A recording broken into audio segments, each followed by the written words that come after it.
Do you ever feel like we're missing the essence of what Easter is all about?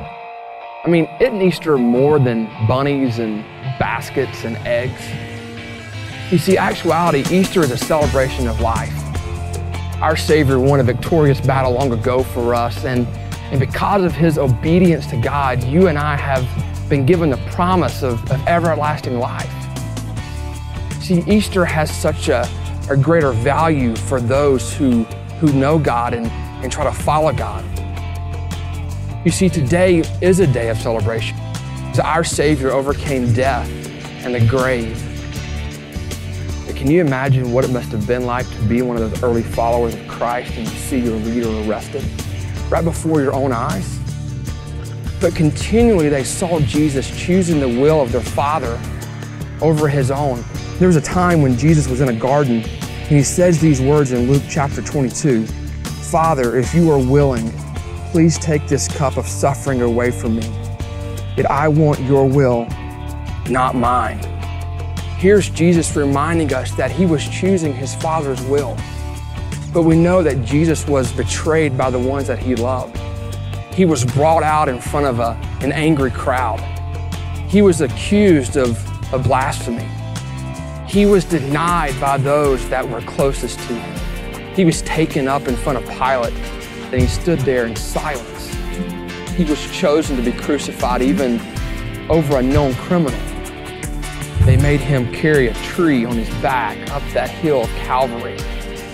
And it was on that same tree, that same cross that He was crucified. There were nails put through His hands, and there were nails put through His feet.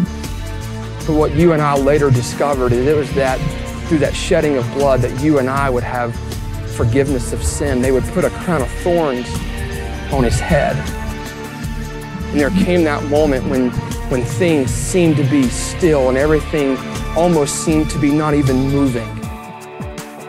And that curtain was torn in the temple. You remember, there was an earthquake. And all of a sudden there was this Roman soldier who stood there in fear, and they looked up at the Son of God and they said these words, "Surely He is the Son of God." You see, this is not the end of the story though. He was taken off that cross and He was put into a grave, and a big stone was put in front of the entrance of that grave, and there's a Roman soldier that was out there watching and keeping guard.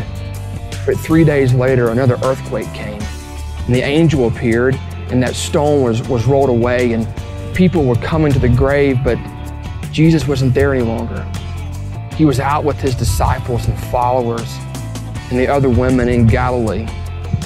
You see, today is a day of celebration. The God that you and I worship is alive today. Jesus overcame death and the grave. You see, just like those early disciples and those early followers of Christ, they discovered the same thing that you and I are discovering. The best is yet to come.